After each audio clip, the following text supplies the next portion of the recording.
back to Narrative Pride, Jeannie B.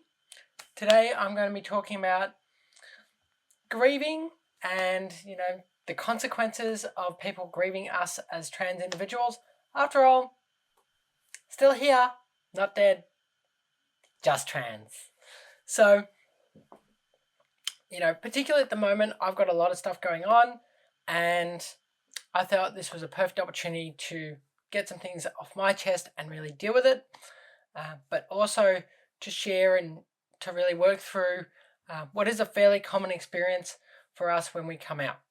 Grieving. Now, as we come out, quite a common reaction from a lot of our family members and friends is to grieve, as if the person that I was beforehand, has passed away, is no longer there, you're gone, new person here.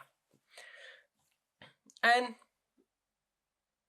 I can understand and appreciate where they're coming from. We do go through changes, we change our name, we are a slightly different person. The core of us are the same. So much of our identity remains present and remains important to us. For most of us, me included, I won't speak for everyone, we were always this person. This is who we are. This is our true self. This is who we are at our core. What has happened is that for whatever reason, particularly social factors, an inability to admit the truth to ourselves,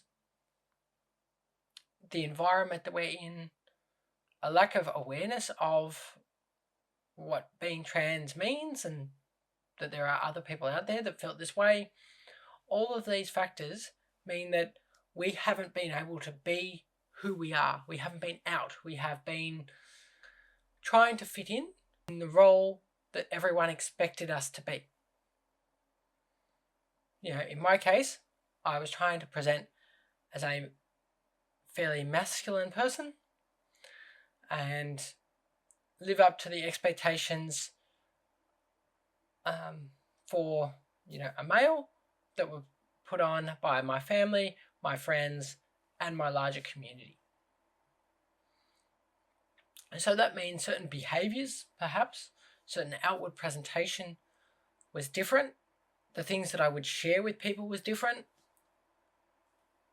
But the core of the things that I enjoyed, the things that I liked, the things that I got enjoyment out of, my interests, these were all core values that are the same and have continued. The way I interact with different groups of people, the connection that I form is still very much the same. What has changed is that outward presentation. I've dropped the expectations of how I'm meant to act as a male, and I've let myself out. And that has meant that as a result, I have become much more confident and much more easygoing in some respects, free-flowing and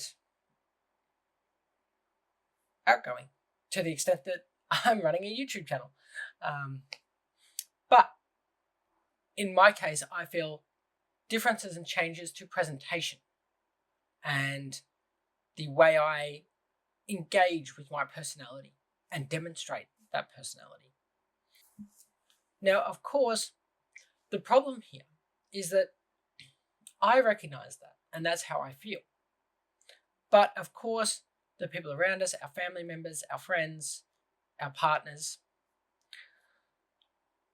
they are used to a certain presentation, and that's how they have viewed us for, in my case, 30 years.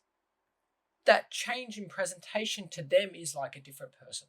It isn't, but they see it as a change. Some elements of that presentation might have been really important to them in terms of recognizing who I am. So for them, it's a really drastic change that is a cause for mourning. They have lost something. They have lost the person they thought they knew.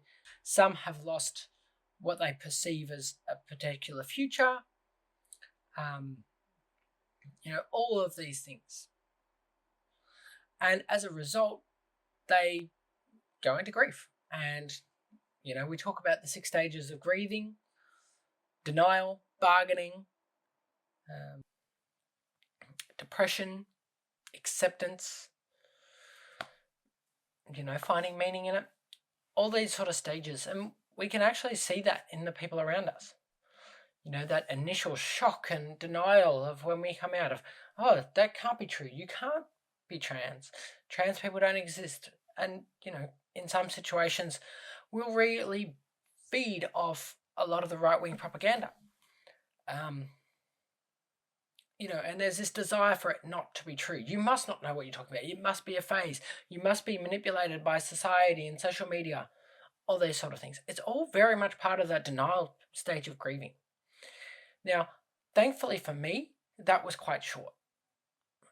Most people, when I came out, because they knew me as being a very thought out, logical, reasoned, and intelligent person, when I came out and went through some of the reasons why I felt like I was trans, there wasn't a whole lot of argument, because they trust my judgment, and people tended to get past that denial stage very quickly for me. Unfortunately, for a lot of trans people out there, that denial phase almost lasts a lifetime and is just ongoing, because people have no ability to accept the truth. And that is obviously very hurtful. But then there is, of course, the other stages: bargaining. It is very common for family to try and get us to slow down. Oh, you got to take it slow. We need time to adapt to this. You want to bring us along. Don't go too fast, or maybe don't do it in front of these people. Or can we control how you come out? Can we tell these people, we don't want you to shock them? There's a lot of bargaining around, particularly that coming out process, but also how fast and how much we transition. There's anger, particularly if they feel like they've really been hurt, depending on the relationship we have. If they feel like they have really lost someone close, or a particular style of friend, how could you do this to me? We used to go and do this, now we can't. And so on and so forth. You've destroyed my life. And that anger can get obviously quite heated, particularly when we're talking about relationships, and family members can become quite abusive. So, members of the trans community have to be safe, and that's why it's really important that we have control over our coming out. We then also have, that depression. Obviously, for some people, they are coping with a really serious loss. And finally, there's that acceptance. And sometimes that acceptance is an acceptance that the life that they had isn't going to eventuate, or they thought they had. And that can still be a source of depression for a lot of people. Now, I can understand where these relatives and friends are coming from. However, particularly getting stuck in these phases is really hurtful and upsetting. This coming out, actually accepting ourselves, it is a big moment for us. It is, for many of us, a sense of acceptance, and something that realistically, if you think about the concept of actually being able to live your life the way you want to live it and enjoy it, it's something to celebrate. But 99.9% of families who have a transgender family member definitely don't see it that way. It's not a cause of celebration. There's no, oh, this is going to be so much better. I'm so happy you've come out. Obviously, perhaps that's not realistic, particularly without that grief. But it would be good if, once in a while, there was this real positivity from the ones we cared about the most and the ones we love. The longer this grief phase goes on, the more harm it does. Because a byproduct of grief, particularly when a person is actually alive and to witness it, is guilt. Grief is pain. And seeing people grieve, you're seeing people go through pain. And we're talking about watching the people that you care about very deeply experience pain. And regardless of how they take it out on you, whether it's anger and denial and rejection, that pain creates guilt. And therefore, the coming out and being ourselves becomes less of a celebration of being ourselves, but more of a guilty admission of, oh, I had to do this to actually not go crazy and contemplate dark thoughts. It's, please forgive me. I'm sorry that I'm coming out. I'm sorry that I'm destroying your life. And if we actually think about what's going on there, you're apologizing for being yourself. I know I've done it. I've apologized to numerous people for coming out and being myself and trying to be happy, because I have felt guilty of the impact that I have. And that guilt has been reinforced by their grief. So, allies, family members, you need to try and compensate for your grief, or grieve in private. Seek some support and grieve with your support person, whether that's a psychologist, whether that's another family member. Because just layering it on to us, it isn't fair. It creates a hugely negative environment that causes harm and doesn't allow us to really concentrate on what we need to concentrate on, dealing with our dysphoria and trying to work out what the hell is happening with our lives, and finding a doctor and getting on hormones or whatever we want to do.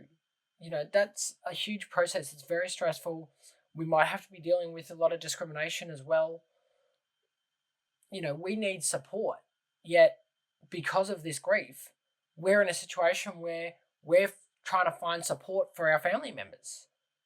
We are just taking on more and more guilt, grief, supporting others, and potentially not getting what we need back. That positive reinforcement, that recognition, that support.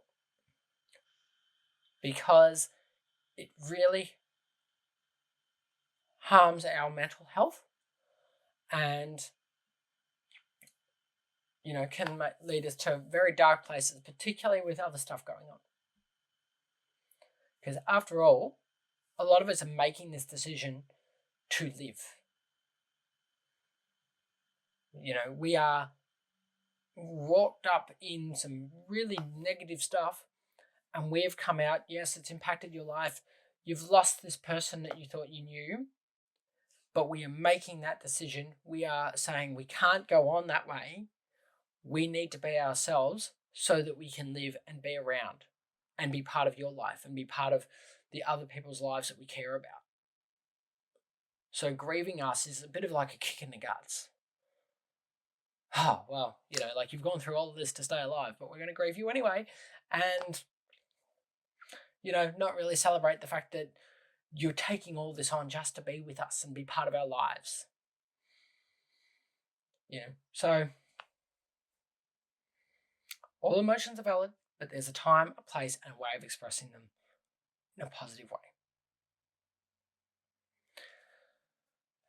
That's it for me today. Obviously, a very dense conversation, potentially some real triggering stuff in there. So please look after yourselves, practice self-care, and join me next time on